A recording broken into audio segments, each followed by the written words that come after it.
हम सब 26 जनवरी को भारत का गणतंत्र दिवस मनाते हैं, पर क्या ये बस एक और छुट्टी है?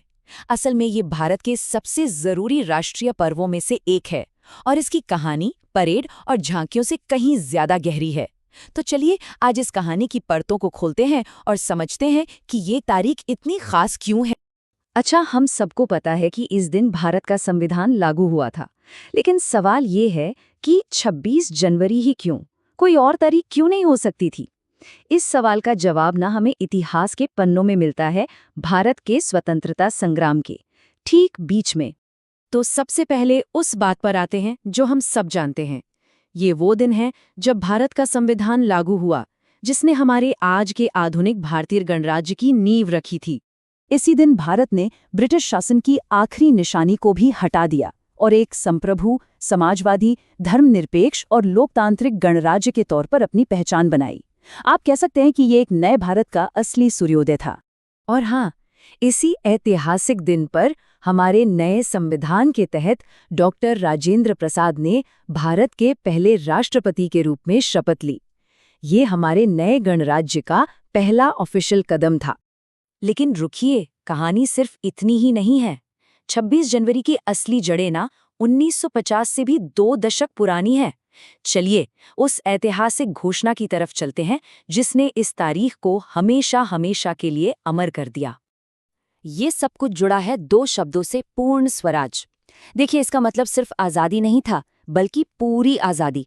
मतलब अंग्रेजों से पूरी तरह से मुक्ति और सिर्फ अपना शासन। ये कोई नारा नहीं था, बल्कि एक ऐसा संकल्प था जिसने आज़ादी की लड़ाई की दिशा ही बदल दी। और यही है वो सबसे बड़ा कनेक्शन। बात यह है कि 26 जनवरी 1930 को भारतीय राष्ट्रीय कांग्रेस ने पूर्ण स्वराज का ऐलान किया था। तो जब भारत का संविधान बनकर तैयार हो गया, तो हमारे नेताओं ने जानबूझकर 26 जनवरी 1950 का दिन चुना। क्यों? ताकि उस पहले स्वतंत्रता दिवस के संकल्प का सम्मान किया जा सके। ये कुछ ऐसा था जैसे 2 दशक पहले किए गए एक वादे को निभाना।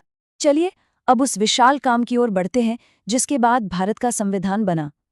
एक ऐसा दस्तावेज जो हमारे गणराज्य की आत्मा है। ये कोई छोटा मोटा काम बिल्कुल नहीं था। जरा सोचकर देखिए, भारत का संविधान लिखने में 2 साल, 11 महीने और 18 दिन लगे थे। ये नंबर ही अपने आप में इस काम में लगी मेहनत और लगन की पूरी कहानी कह देता है। इस बहुत बड़े मिशन को लीड कर रहे थे 2 महान लोग। डॉक्टर राजेंद्र प्रसाद, जो संविधान सभा के अध्यक्ष के तौर पर पूरी प्रक्रिया को गाइड कर रहे थे, और डॉक्टर BR अम्बेडकर, जिन्होंने ड्राफ्टिंग कमेटी के अध्यक्ष के तौर पर संविधान को उसका आखिरी रूप देने का सबसे जरूरी काम किया। और इतनी कड़ी मेहनत का नतीजा शानदार था। दुनिया का सबसे बड़ा लिखित संविधान। और सुनिए, ये सिर्फ कानून की एक किताब नहीं है, बल्कि ये करोड़ों भारतीयों की उम्मीदों और सपनों का प्रतीक भी है। तो ये तो हुई इतिहास की बात। अब देखते हैं कि आज हम इस ऐतिहासिक दिन का जश्न कैसे मनाते हैं। हर साल नई दिल्ली के कर्तव्य पथ पर एक जबरदस्त परेड होती है। हमारी सेनाएं अपनी ताकत दिखाती हैं, अलग अलग राज्य अपनी संस्कृति की रंग बिरंगी झांकियां निकालते हैं और देश के बहादुर लोगों को सम्मानित किया जाता है। सच कहूं तो ये नज़ारा गर्व से भर देता है। तो आखिर में इस पूरे जश्न और इतिहास के पीछे का असली मैसेज क्या है? ये दिन हमें कौन सी बातें याद दिलाता है?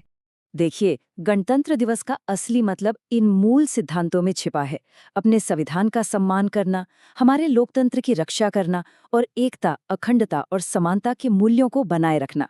ये सिर्फ शब्द नहीं हैं, बल्कि ये वो आदर्श हैं जो हमारे देश को रास्ता दिखाते हैं। और ये हमें एक बहुत ज़रूरी सवाल के साथ छोड़ जाता है कि आज के दौर में हम इन संवैधानिक मूल्यों को अपनी ज़िंदगी में कैसे जीवित रख रहे हैं और इन्हें और मजबूत करने के लिए क्या-क्या किया जा सकता है। ये एक ऐसा सवाल है जो सिर्फ एक दिन नहीं, बल्कि हर दिन सोचने लायक है।